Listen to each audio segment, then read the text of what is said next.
School of Public Policy, technically the Charter School this week. Hilton is a longtime contributor over the last almost a decade, I guess. I'm not trying to apply complexity ideas to global systems broadly construed, from global economic systems to global political systems, etc., and globalization specifically. So very glad to have him here today. He's going to be telling us about, I believe that some of the content anyway is going to be from your forthcoming book. Yes. Cambridge University Press. Yep. And it'll be out at the end of the year kind of thing, or start next year? No, they're going to try to get it out in September. Awesome, great. Okay.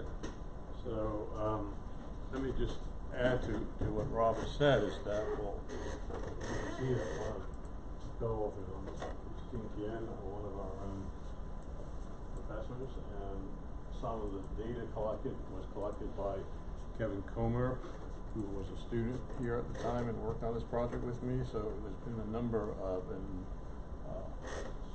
students from the CSS that have worked on this book. So this is chapter 6, and this is the sequence of what we're going to talk about. This is basically about the Great Divergence, meaning the productivity gap between East Asia and China in particular, and Europe, and there are various explanations for this, and we're going to try to augment existing by taking a complex systems perspective. So that perspective is founded on our understanding of the network structure of the regimes of old China and ancient imperial China and old regime Europe. So we're going to look at power clusters. We're going to look at some of the concepts that have been used to explain prior explanations. I'm not going to call them conventional, because we're not actually going to use conventional explanations, but we're going to use some concepts that match the existing, let's say, conventional ones in economic history, with concepts like near decomposability and niche innovation, which are more from the complex systems lexicon. And then we're going to talk about some of the traditional explanations, the notion of decentralization in Europe versus centralization in Asia. Then we're going to shift and focus on China, and then we're going to talk about at the end what complex systems approach can add to existing interpretations, and also specifically what a network analysis can add to the existing. So the traditional interpretation of the Great Divergence is a phrase that's fairly commonplace now in the lexicon of economic historians, is that the West was a collection of small states that were engaged in competition, and they, as part of that competition, they sought economic advantage, or they tried to protect themselves from more powerful states through alliances. And the intense competition provided incentives for the states to explore and adopt innovations. So when you look at the history of military innovations, for example, they're very much correlated with the state system and the consolidation of states that occurred over the course of from the medieval to the early modern period. So part of the state building process were what sometimes be referred to as socio-technological advances. And once again, the traditional explanation links us to the competition among states. So we add two things here. One is we look at the network structure, but not of the states themselves, or not all. We look at the states internally, but we also look how they're connected to each other. And we also talk about the outward expansion of Europe as being a very critical part of the strategy that you can see having a much larger importance when you look at this from a system level. So it doesn't come up as a very important variable when you look at just state formation, or when you contrast one state to another. But when you look at the whole nexus of European states and how they're interconnected to each other as a system, then this notion of outward expansion becomes a very significant driver, and we're going to look at that. So basically, the connections between powerful clusters of states were really, they're really, we're going to look at them as monarchical families, drove the continent-wide unification, but also there were limits to how much unification there could be. And to escape these limits, what European did is they went outward. And what in contrast with China will suggest that the Chinese had no incentive to go outward because they had a large unified territory and there was no internal competition. So we'll look at that. So the expansion created incentives for the development of ever newer technologies, further empowering the expansion, creating a tremendous momentum and fueling industrialization and launching Europe onto a fast growth path. So can you just clarify? Yes. Probably many people are not familiar with the terminology for the divergence. I mean, do you want to? Are there well-established dates for the takeout stage? And presumably we're in some kind of now reconvergence. So is the Great Divergence? Oh, that's a question for maybe after the talk. But the date of the Great Divergence is the 18th century, late 18th century, when the Industrial Revolution begins in Europe, and then by the early 19th century, Europe takes off very dramatically. There's a rapid rise in output and productivity growth, and China stays fairly stationary that period. So actually, there's even a literature which is still not entirely accepted, by which one draws the conclusion that the Chinese had a higher standard of living than the Europeans did, or at least had some characteristics of being more developed than Europe was, and certainly was more urbanized. So there's a strong case there that has been made, and in fact that reinforces the idea that there was a great divergence, because the notion is that Europe really wasn't ahead of China up until this moment when the Industrial Revolution initiated, and that would be in the very end of the 18th century. Prior to that, according to the newest literature, there is actually perhaps a lead of China and a higher standard of living in China than in Europe. So what we do is we look at not only the military and economic competition, but also the fact that European states use social and diplomatic means to strengthen security and expand their power, and chief among these was marriage. It was marriage among royal dynasties that forged the strong connections and ultimately caused the shape of European states to occur. And so you had marriages, and this was really the key feature of the European authority network. And so what we did is we analyzed the structure of those marriages, and we found that there were a bunch of eminent royal houses out of 28. There were some with very high degree centrality, meaning they accumulated more marriage connections than others, and we used in the right direction. We use software to depict those characteristics of those networks. So just going back to China for a second, there was relative political stability over a vast region, and this enabled China during periods of dynastic stability to acquire a range of cultural and technological achievements. As I said, some people think that far surpassed Europe. Certainly, maybe in the 15th and 16th century, that would be apparent. But Europe's greater receptivity to innovation lay in its own network structure of multiple hubs that encouraged lateral connectivity, enabling numerous information cascades. And these cascades did not occur in China. And so in pre-18th century Europe, the long links between multiple independent hubs served as connectors that could create, transmit, and exploit disruptive innovation as an engine for growth.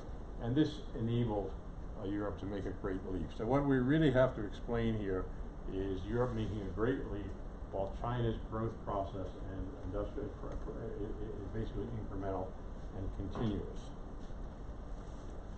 Yeah, did you want to say something? I was just saying hi to Doug Sanders. Okay.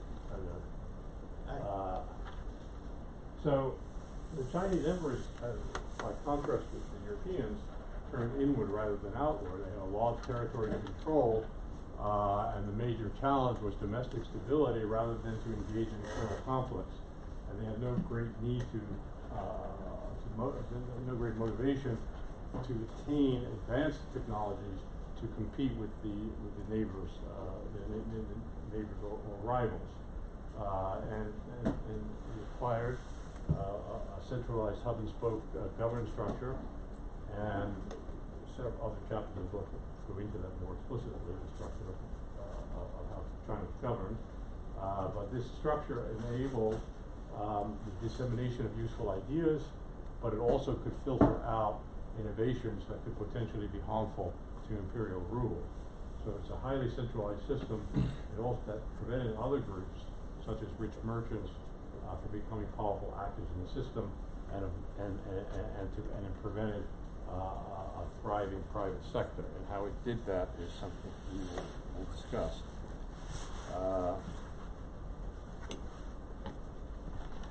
So what we do show about Europe is that there were major power clusters, and they existed in the network. The clusters were not independent but interconnected, and the connections between the powerful clusters constrained European monarchs' ambitions, as well as the possibility for continent-wide European unification. And so it provided a strong motivation to make full use of technology to undertake outward expansion from the shores of Europe outward to new trade routes and to colonialism. The expansion created additional incentives for the development of the acquisition and development of newer technologies, further empowering the expansion, creating a tremendous momentum for fueling industrialization and launching Europe on a fast growth path. So I mentioned the traditional interpretations. So we're gonna. Oh, am I going in the right direction? You press it down. I'm going in the wrong direction.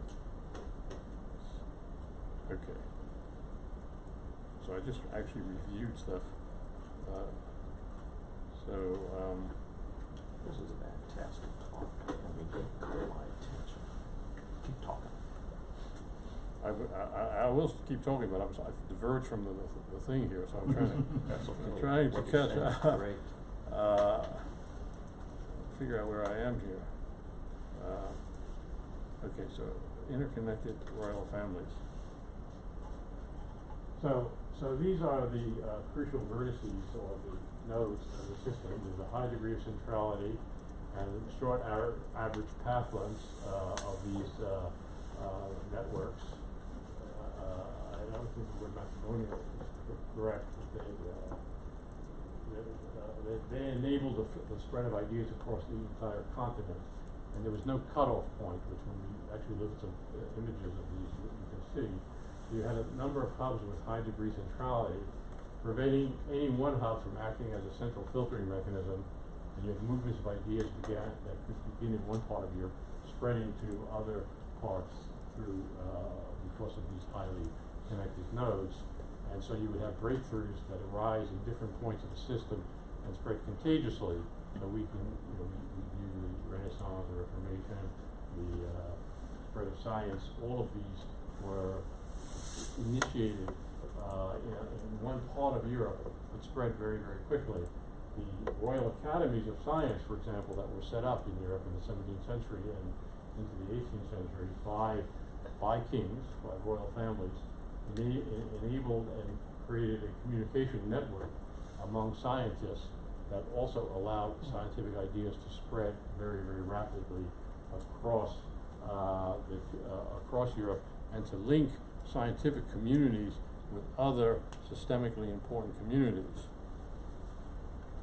So the nature of the marriage network was, one, it had features of a small world system, and two, it had scale-free characteristics.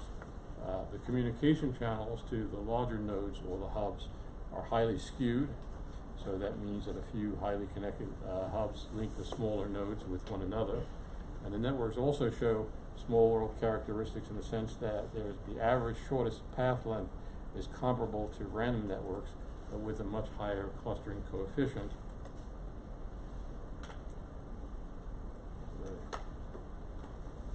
Direction again.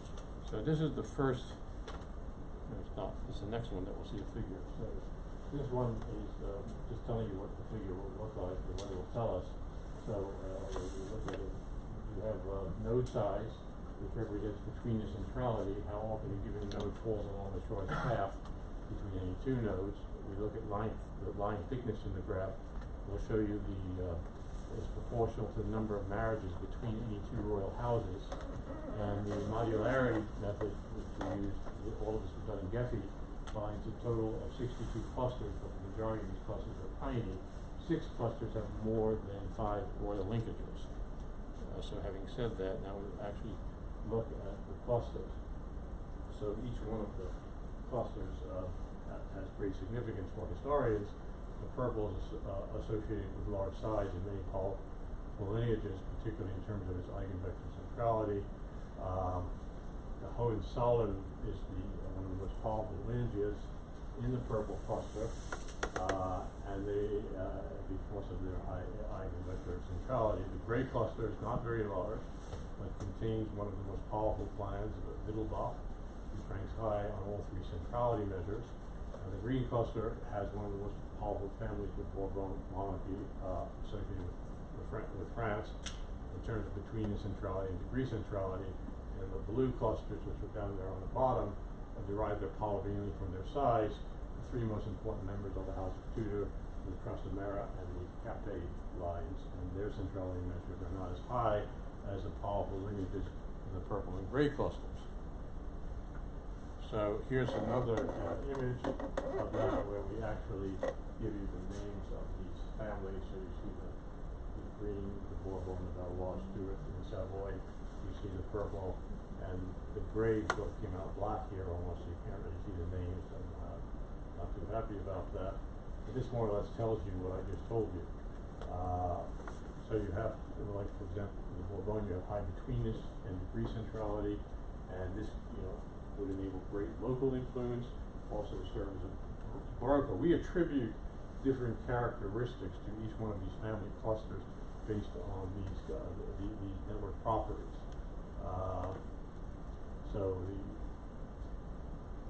Any questions about this? Yes. The Tudors at this point look as if they're not all that central to everybody else. They also have the best navy in the world.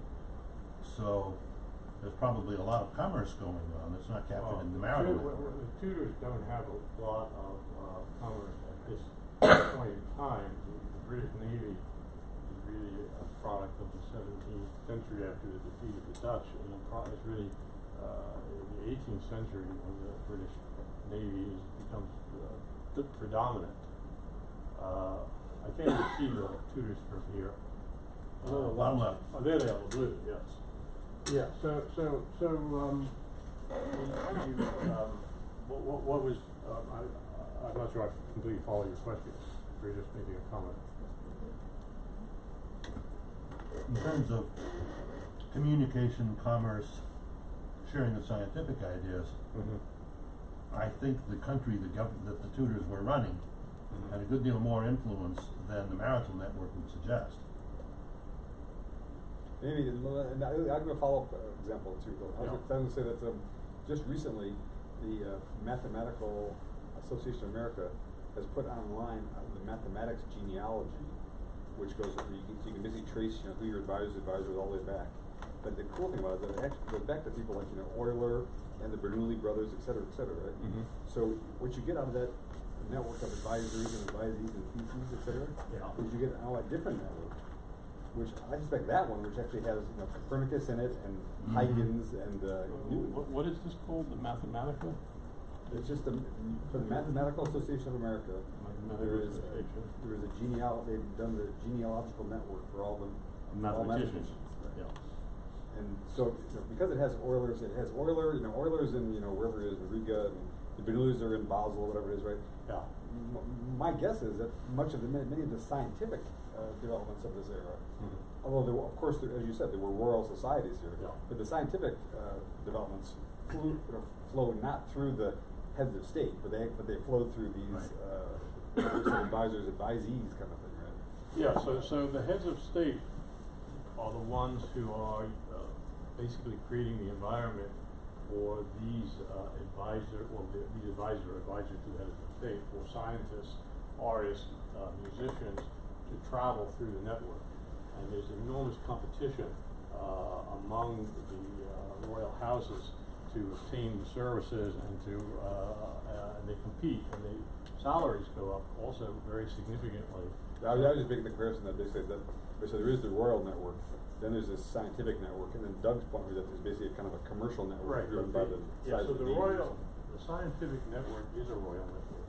It's a network of royal scientific academies that employ and fund these great mathematicians and other thinkers.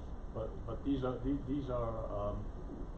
royal patronage that support these thinkers, and thinkers themselves are a pan-European group. They're a constant movement across the continent. The extent to which the tutors are important in this, I think, in science, England was a backwater. The British scientific academies were not very important in the 17th century during the Tudor period, and there was a lot going on in England, and the Tudors hosted a lot of that, but it didn't have that much interconnectivity with Europe. So here is a simplified graph which shows the relationship between power clusters. Node size is proportional to the number of houses in a cluster. Line thickness is proportional to the number of marriages between two houses. So you have clusters of different colors are themselves interconnected. You have the gray, purple, and green clusters forming a tightly knit hollow triangle at the center. The gray and purple clusters have the strongest connection, followed by gray and green, and then purple and green. And the blue cluster, which is where the tutors are, integrates into a powerful triangle, mainly for connection to the green and gray clusters, with stronger connection to the green cluster. The small pink cluster maintains linkages to the power triangle, while with stronger connections to the purple cluster, and on this goes. And then so what we're saying, we're describing this as kind of a hyper network of marriages created by powerful monarchies for the purpose of strengthening power, but it had unintended consequences of constraining their ambition for power. So one of the odd things about Europe is that because of this network structure, no family could get significantly more powerful than any other. And there were all sorts of protocol among the royal families that actually made it necessary that each one treated the other one as an equal. And of course, this notion of equality is still implicit in the whole European identity. The whole notion of the European Union still adheres to this notion of equality. So this meant that it would not have been possible for any one of these families to become so predominant as to create, to unbalance the system, or to actually absorb the others without causing a new coalitional structure to form to counterbalance it. So this meant that the ambitions of European monarchs, as far as European politics are concerned, are constrained, whereas the ambitions of imperial rulers of China have no constraints, no internal constraints. And of course, one dynasty eventually unified all of Europe. Excuse me. You mean of China? Of China, yes, of course. And we think this is very, very important. So while the wars were a constant feature of the landscape, no single monarchy can annihilate all of the others. And as soon as one got too powerful, a new cluster of alliances would form So embedded in the web of family connections, European monarchs found a measure of security through achieving a balance of power. Now this is very different from actually the rest of the world. In other parts of the world, empires grew through wars and conquests, and there was almost unlimited ambitions for many of these empires. The constraint of the network structure, together with the limited resources in general, propelled the European elites to amass power through outward expansion. And this begins in the 14th century, when missionaries and traders brought technology from the East to Europe. And as we'll see, many of these technologies had been underutilized in the East. And Europeans broke through their constraints by establishing new trade routes. And of course, the little Tudor group that you saw, they were one of the prime groups that rose to power by taking advantage of international trade routes and through the process of colonization and international trade. So, just a little bit about some of these concepts that underlie the traditional interpretations. One is very similar to decomposability, and I know that a lot of you have studied Herbert Simon who came up with this idea. So, we could say that Europe was a nearly decomposable structure, and this allows, according to Simon, for innovation to thrive in certain societal, well, he doesn't write about Europe, he just comes up with this concept of decomposability, and we can see this concept in the notion of the role of merchant classes in emergent city-states within Europe. So within the way a system is subdivided determines its long-term dynamic behavior. This is according to Herbert Simon.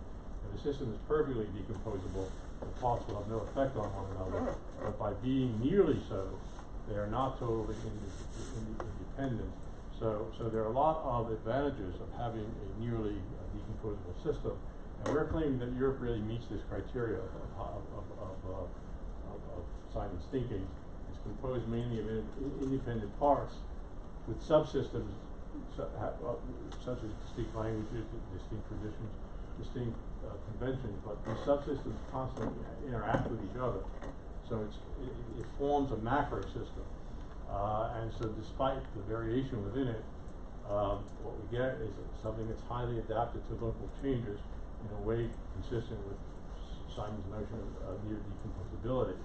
And one of the advantages of decomposability, according to Simon, is that you can make changes in a subunit without having to change the whole system, and therefore you can get more innovation.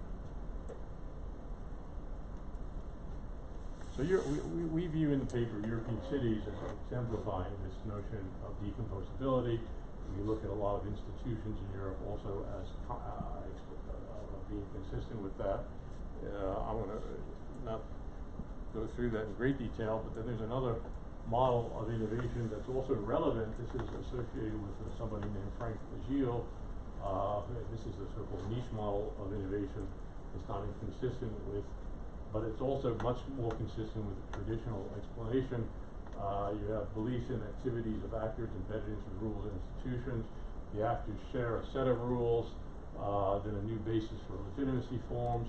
The transformation is complete when a newly established innovation reshapes the landscape. He goes through modern technologies from this point of view. But we could also see that the history of Europe can really be explained in a very similar manner.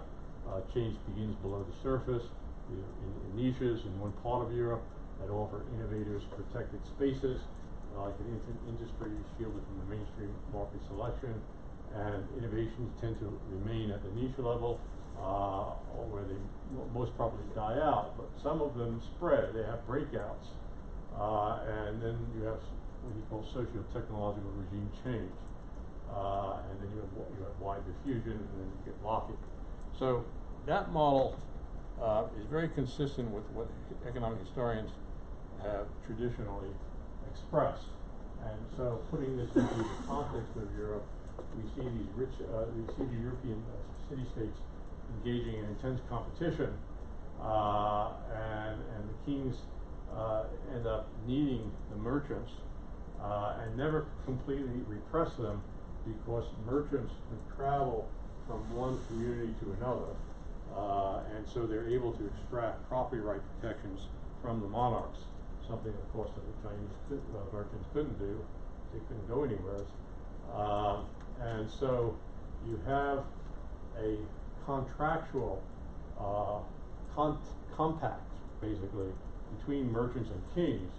And if the merchants feel, or if the king tries to overwhelm the property rights or views of merchant community, they can find other places in Europe where they can move. So there's a constraint there, and of course, so what happens is the monarchs and the business communities, the merchant communities, have this symbiotic relationship, and of course that has a lot to do with the spread technologies.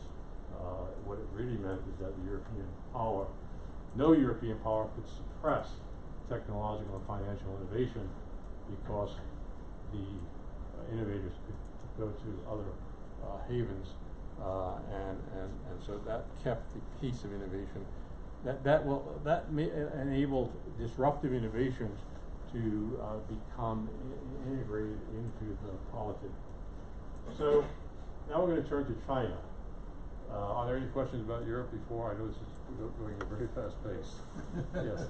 Professor Root, have you looked into any effects that the papacy may have played in the management of these connections between the royal houses through marriage?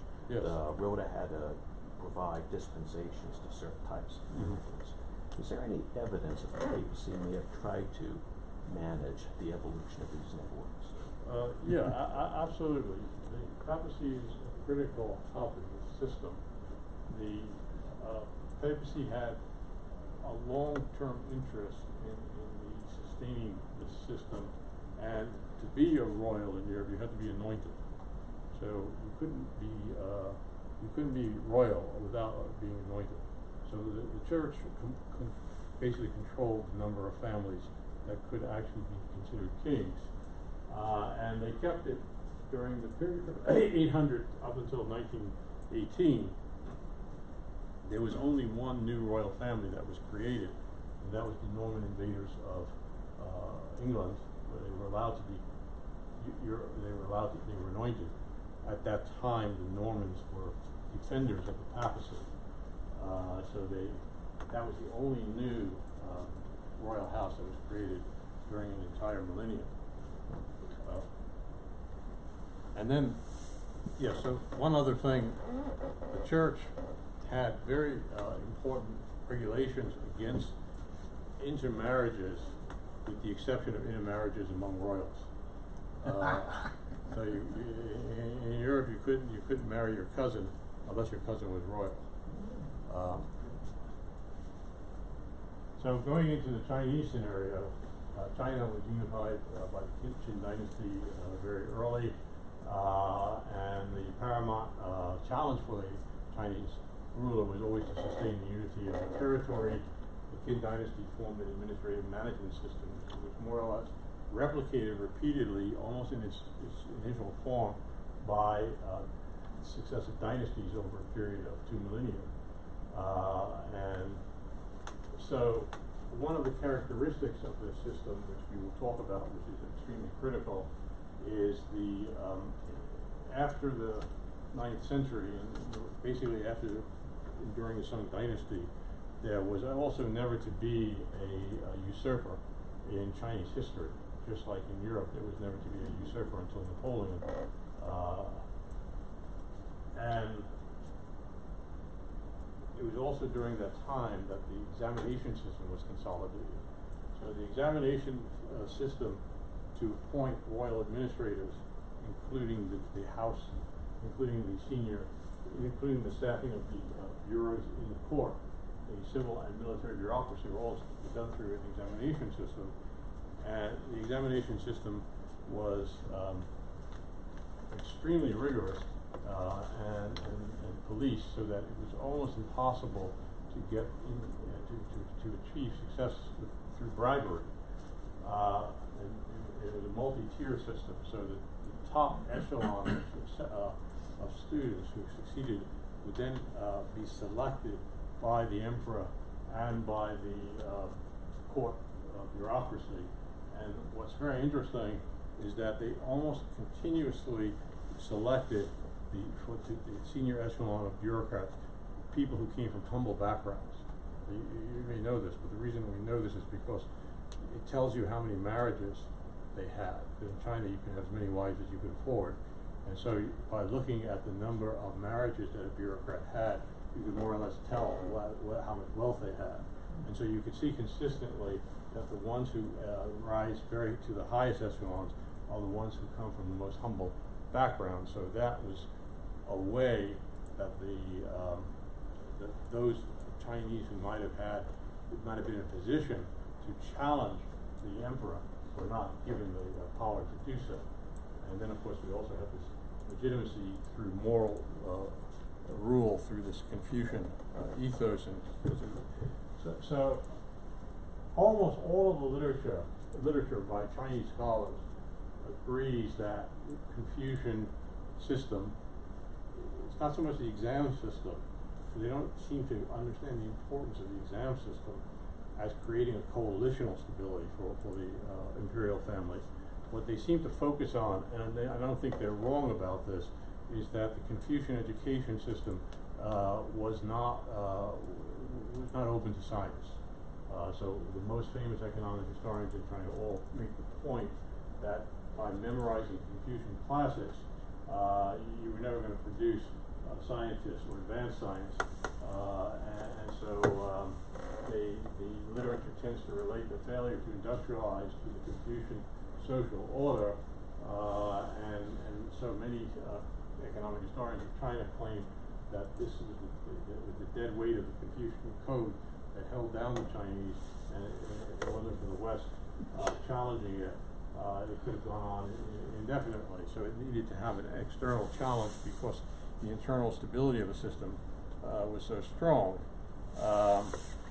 And what they don't really, I don't want to get too much into this because King Tien and I are planning to write another paper on coalitional stability, but what they don't seem to understand is that the examination system is what was holding it down, not the Confucian mentality. And we can talk, we kind of develop that theme more explicitly in a future paper. So here you have state control of keystone technologies and under development of the private sector. This is all very well known to Chinese scholars. The state controlled all of the key technologies. It controlled the use of minerals. It controlled all the metal.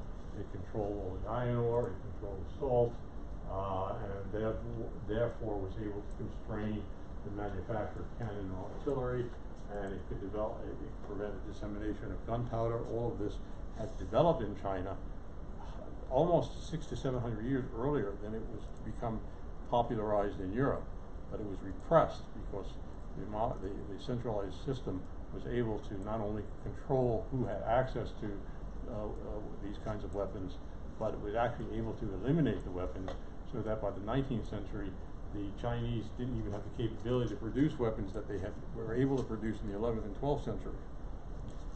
So we have this interesting puzzle, sometimes known as the Neum puzzle, of Chinese unexplored inventions. The maritime inventions, some of you are aware that China had maritime capabilities in the 15th century that completely dwarfed those of Europe. You had the printing press, but it was only used for the emperor's court in classical texts, and you had gunpowder. And then you have a long list of discoveries in China, or innovations that were underutilized, or not only not utilized, but were actually repressed, but were then picked up by the Europeans. So looking at this from a network topology perspective, what we see is that the network structure of China, which is a hub and spoke structure, I don't have any depictions of it in this particular chapter, enables there to be cutoff points by which the bureaucracy can prevent innovations that have potential to be disruptive to actually, they can prevent those from being disseminated. And then of course, the weakness of the system historically has always been corruption, just as it is today, because it is such the state has so much control over the economy that individuals, merchants, eunuchs, gentries can form relationships with government officials and can divert resources to themselves and can also evade the laws that apply to everybody else, and that's what often frequently happened. It was an impoverishment of the peasantry. It was a cyclical system. It ended up collapsing. And there were long periods of disorder between the reassertion of dynastic stability. We talk about that in another part of the book. So I'm going to bring it back to Europe now. So we see the European sources of innovation are the interconnections and alliances among dynasties. That provide each royal house with some level of security in a highly competitive system, but the decentralized network also enabled, well, I shouldn't say but it, just also enabled creation of niches that harbored early innovation, but decentralization allowed technology to germinate that would ultimately weaken the monarchs, and they were in this environment compelled to make pacts with merchants and elites to secure credit to finance their war efforts. So the same small world network that constrained the ambition for inward conquest of rival houses provides an incentive to go out and conquer the world. I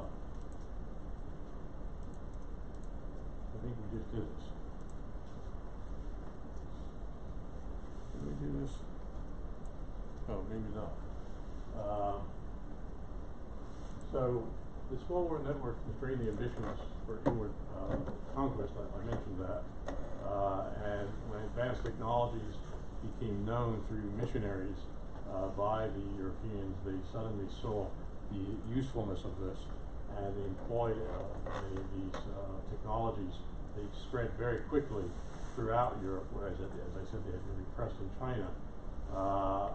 And this, of course, heightened rivalries among the European states and put a premium on technological proficiency. So we have a bunch of conclusions here. Going back to the original argument, the question is, what are we adding by taking a complex systems approach? So the traditional argument basically emphasizes differences in institutions, centralized versus decentralized, competition and property rights versus mercantilist policies, social organization is the difference between feudalism, the growth of cities, the relationship of rulers and merchants, elites, and all of this is in the literature, and there are probably, it's been there ever since the 18th century.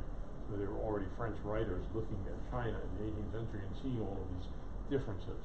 But what we do by using a complex systems approach is that now we're looking at the relationship of the various European states to each other in a system-oriented perspective. So we are looking at the long-term evolution of the larger system of which they are all participants of.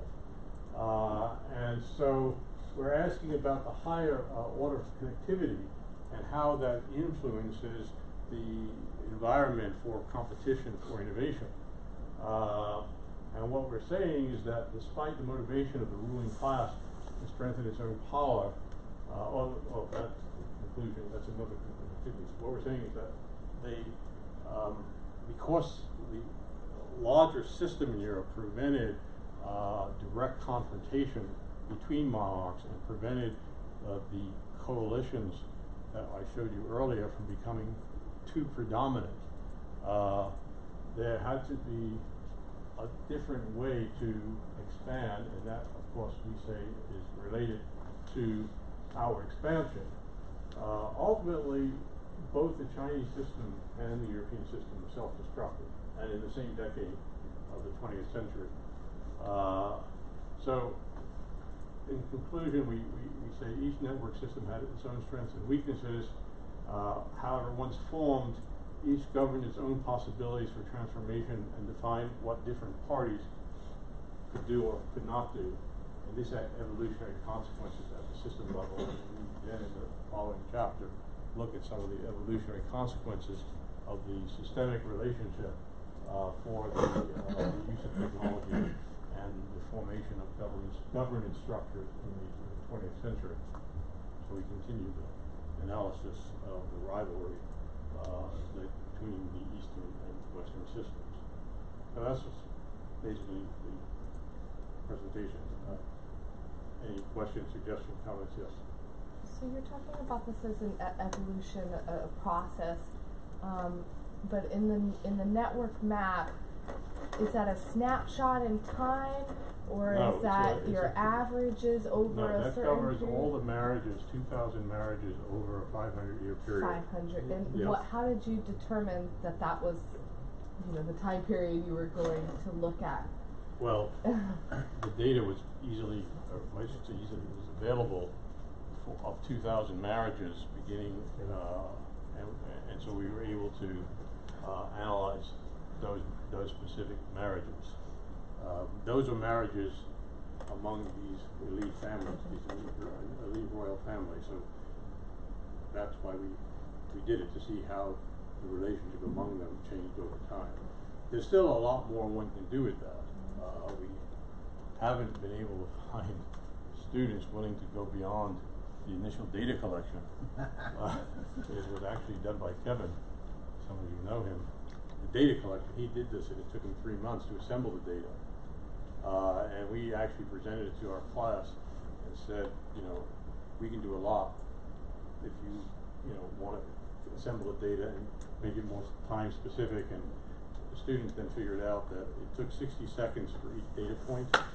So in order to create a large database, it would have taken them 2 or 3 months, and they didn't want to put the time into it. So we ended up not being able to. We still see enormous potential to do this kind of research, but we need to get some grant money, which we're planning to do, and really do a separate analysis of European history from a network perspective. But we'll need to have some dedicated student support to do that, which we didn't have. And I think it's really valuable to look at the evolution over time, kind of as a moving. Yeah. So It's a that living kind of thing. thing is in our plan. Definitely want to do that. Yes. Have you looked at the effect of changing primary media of communication? A la McLuhan, the printing press makes a whole different Yeah. structure of government possible. Yeah. Television undermines that structure. Right. So we know that there's a scholar in the UK named Dittmar. He did a very comprehensive analysis of the use of the printing press and how it led to changes in governance. So yeah, that's a very important theme. But the question for this is why the Chinese had printing presses in the 11th century and didn't start to use them until the 19th. That's really the question that we're wanted to explore in this paper. Do you have more on the way the structure of the Catholic Church changed during that time? The Reformation seems to have come about because the squabbling among factions in the church broke its unity and therefore its ability to suppress certain kinds of developments. Well, certainly the church is a critical player, and over time it evolves. There's schisms throughout the church's history, in the 13th and the 14th century, and there's what are they called? Groups that are in violation of church beliefs. It's a tumultuous history. It's not a static history. So yes, one could do a network history of the church. But very interestingly, years ago I was studying history and I met a German scholar named Wolfgang Reinhardt, who spoke written German, and he did a 4-volume study of the question that you were looking at, and he was a network scholar too. But this was before we had concepts like small world or scale free, before we had programs like Gephi. But he actually did a 4-volume study of the papacy. And so once again, there's a resource out there to study this. We just haven't gotten any boots on the ground. We just haven't gotten students. One of our students is sitting here right now, who you may not have met, and he's working on the Ottoman Empire from this perspective. And so we're trying to recruit people to do this kind of work because I think it's the results are very, very interesting. It's just there's a lot of tedious, data collection that is, we have to find people who want to do that. I mean, historians do a lot of tedious stuff. So, a generation of data-trained historians could, end up breaking through a lot of these mysteries that have perplexed historians for forever. So potential is there, and interest is growing. And Mason actually could be a place where this could happen, because I understand the history department has a lot of interest in data. I don't know if you've interacted with them very much, but I keep being told that they have a data center over there and they have some technology over there, but I haven't explored it yet. You're probably the roving pollinator of this network. Well, that's a question of cross-pollination and multidisciplinarity in this university, and that's a conversation for another time and place. Yes? I have a question about the mathematics of Yes. your study. So when big nasty graphs networks are the object of attention, for instance, military transportation and communication networks, rather than using eigensystems and classical group theoretic concepts, algebraists will build the automorphism group associated with the graph and then study the automorphism group. Are you familiar with any type of research that has used that concept? Is this including like a global reaching analysis? And what we did is that when we looked at measures of centrality, we found that there were 24 to 27, I don't remember the exact number, of measures of centrality. We chose the ones that were most appropriate for this. We then looked at other kinds of networks like global trading networks, and we used different centrality measures.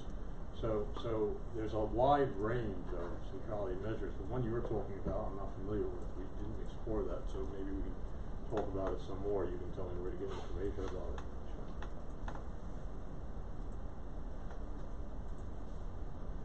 Any other?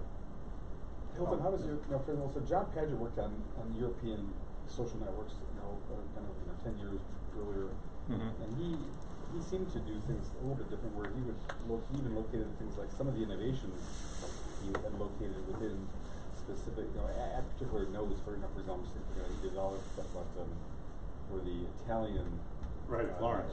For Florence in particular, he associated like double entry bookkeeping or something with one of the. So that was a more, his story was more of kind of was a diffusion of technologies through the network, as opposed to the networks themselves are responsible for the fertility and fecundity of the scientific establishment or the growth of ideas. Yeah, so he wasn't interested.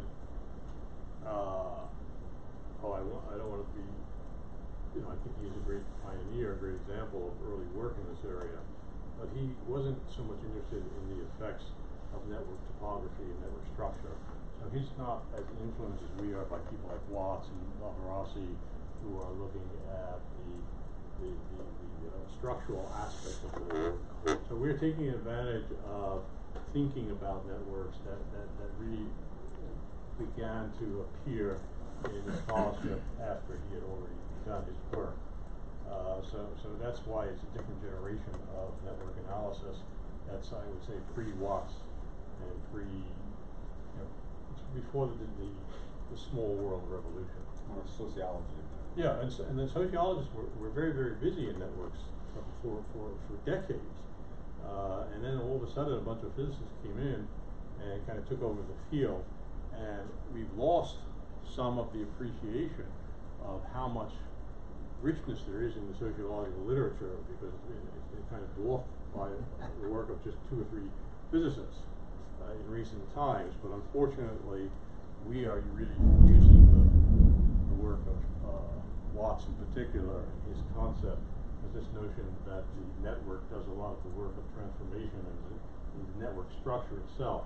It's not the individual nodes, but the structure motivates the behavior and constrains the behavior of those nodes. Now, once you know that, it doesn't mean that the nodes are not important, but now you're asking a different set of questions. How is their behavior constrained, and how is it linked to this larger set of this larger network system. And I think these are very rich questions that haven't been explored in the prior network history. So I know that there are people, I mean, you also mentioned this guy Moab, who wrote a book about networks and international politics, but it was also pre, I call it small world revolution, so it doesn't, these literatures are not yet speaking to each other, which doesn't mean that those other earlier attempts are not interesting in themselves, but they're not connected to this newer approach that we are using. So we think a lot of breakthrough analysis can occur using this newer approach, because the older approach really just looked at the relationship of one node to another and not the structure of it. Go ahead. Hard scientists in general, and I think physicists are among the worst offenders, have this remarkable propensity to throw away anything they can't quantify in terms that make sense to them. No, I think that's unfortunately that's most social science. Yeah, I think that there have been efforts by sociologists to make a comeback, and some of those efforts have been very fruitful. And there is a group of sociologists who are using what I would call contemporary network theory at Cornell University. I think you used some of their work. So yeah, this is it's slowly finding its way back into sociology. Well, there's a lot that can be done now due to recent advances in the software of natural language processing, where you can build in a lot of counts. Yeah. Just count stories that use certain terms, and that gets you numbers. Yeah. So numbers. that, once again, that's not exactly our objective, because we're trying to look at the structure and of these different regimes, and look, ultimately the question we're asking is, what is the network origin of the modern world economy or global economy? So that may not get us there, though that has certainly a lot of interesting scholarship come out of that. But we're looking at this, looking at the system over the last 1,000 years that produced the global economy that we have today. This is a very important part of that story. And then the next chapter actually goes into the 19th century, so we go always to the present. Did you have a question? Yeah, you talked about how the small world or scale-free characteristic of the European system enabled the innovation to take place, but the centralized hub-and-spoke network of China kind of stifled that because they were concerned about the stability. How about like contemporary China? What has changed? Because it seems like they are obviously, it seems like the structure is probably the same, but yet they are allowing for the innovation to take place. Yeah, so this is the last 3 chapters of the book actually focus on this question. China, since the early first decade of the 21st century, has started to go outward in a major way, in a way that it never had done before. And this has enormous implications both for the global system, but also can they do it with the hub and spoke structure that they are imposing on the system? One can ask, is something as complex as a global economy going to be governable from a system like that of the Chinese Communist Party today? And they're very concerned about this. So this is one of the reasons I think King Tian got interested in this project, is because she has been visiting China regularly in the last few years, and you could see the kind of dynamism that is erupting there, with 5G and all of this globalizing China. In the last 10 years alone, China has acquired hundreds and hundreds of companies all around the world, and this changes behavior in China very significantly. And so China is really, even though we don't like to admit it and don't really have the means to understand it, China is going through a revolution of creativity and technology unparalleled in its history. And how that will pan out, I think we don't know. We're not even prepared to acknowledge the fact that they're capable of it. But definitely the outward turn has changed the whole basics incentive substructure for Chinese businesses. Yes. Okay. So I was going to say, Hilton, that if I were to summarize what you said, and you can correct me if I'm wrong, but basically it was just summarized nicely. I think that the kind of the polycentric system of Europe has quite different dynamics than the hub and spoke system of China. Yeah. So, and just if we imagine innovations happening at the same rate, say the same among the same number of people, it's once every for every 10,000 people, like once a decade or something important is innovated, but then it has to go through the center, meaning it gets suppressed versus it's polycentric, it can propagate okay all the time. Now, it turns out I'm just reporting to you now that I think you know Matt Jackson from Stanford. It turns out that in Jackson's book on social and economic networks, almost all of the networks. I'm going to put out the following thing that's interesting. Almost all the networks that are kind of Nash equilibrium of some game, so some strategic interaction, they're almost always hub and spoke in character. At least the ones he can solve. Yeah, but this is Jackson's universe. Jackson believes that hub and spoke is more efficient, and that there's a natural convergence towards hub and spoke systems. And this is an implicit bias in everything he's written. And so you think that's false? You think that it's not necessarily more efficient? No, I think so.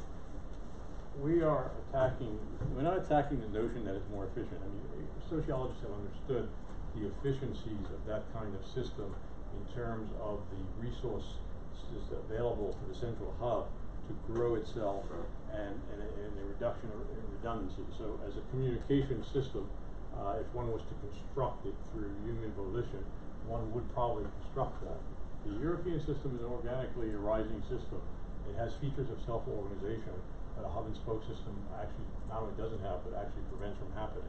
So what we're saying is that the features of the European system are organic, and they create a kind of resiliency that the hub and spoke system doesn't have, because what he doesn't acknowledge, but it's become very apparent, is that the hub and spoke has a vulnerability, which is that when the hub is weakened or deleted, the system doesn't reconnect because there's no interconnectivities among the subsidiary hubs or nodes.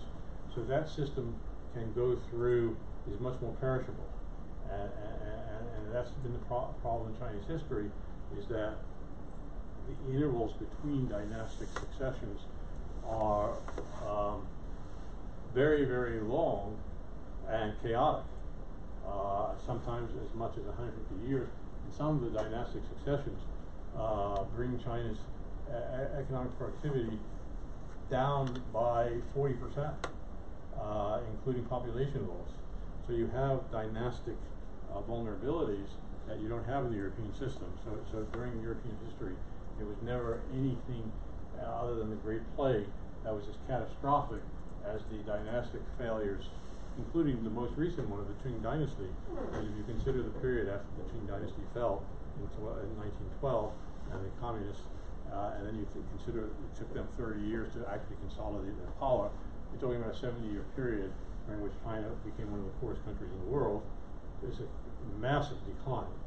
So this is an inherent characteristic of the hub and spoke system that he doesn't look at. Well, I was going to say, so if in fact we knew how he knew how to add things like finitely lived agents and the kind of things that change over time, and then innovation, if you were to add those things to the class of models that he looks at, I guess what you're saying is that you're guessing that he would end up with things like polycentrism and small worlds and scale theory, et cetera, as being the outcomes then.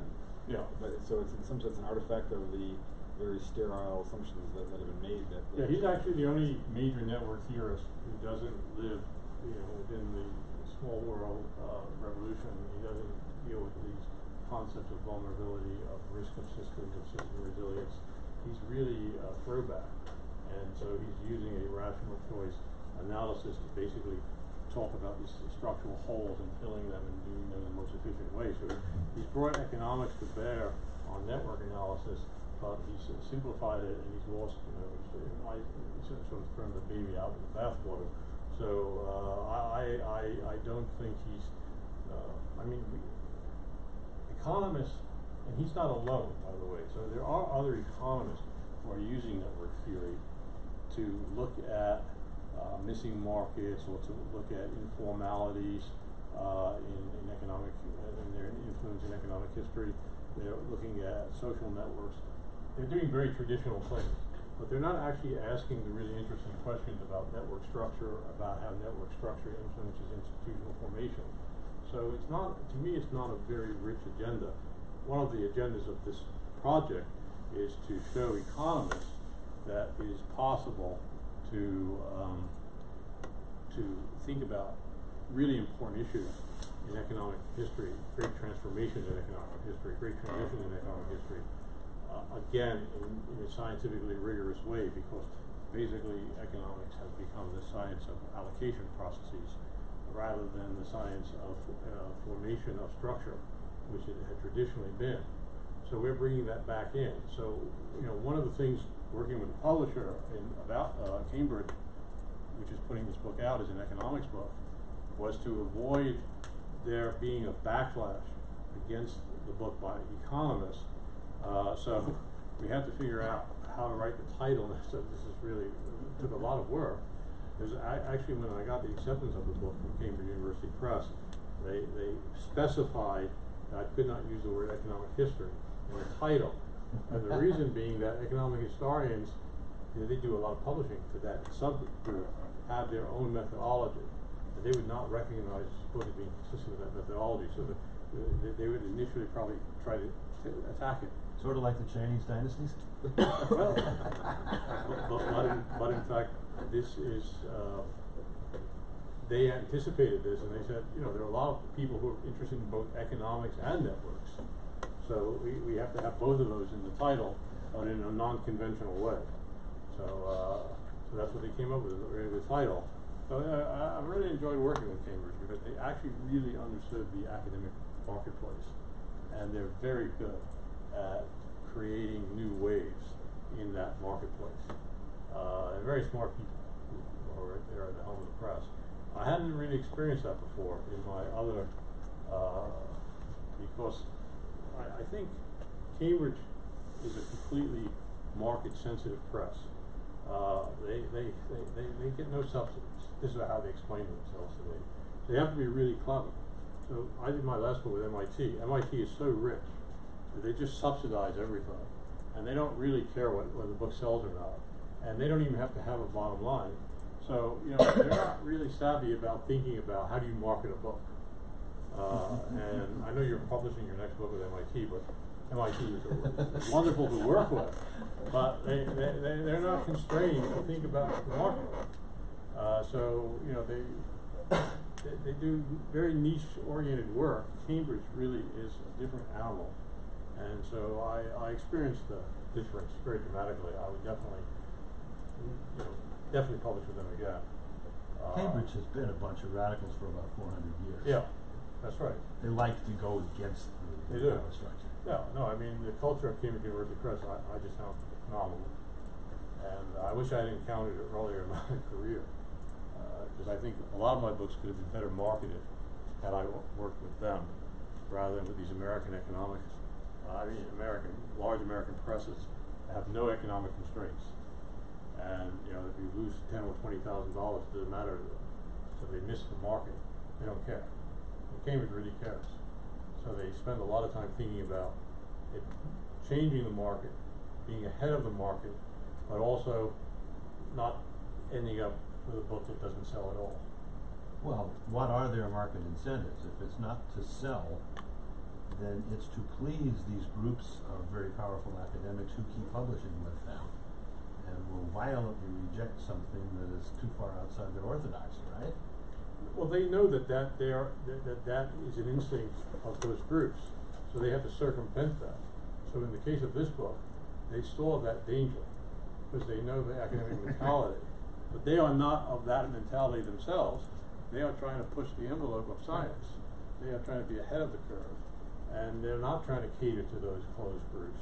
That they know those closed groups are there, so they have to find a clever way to get around them. So that's why the book is called The Network Origins of the Global Economy, rather than the original title of the book was Networks and Change in Economic History.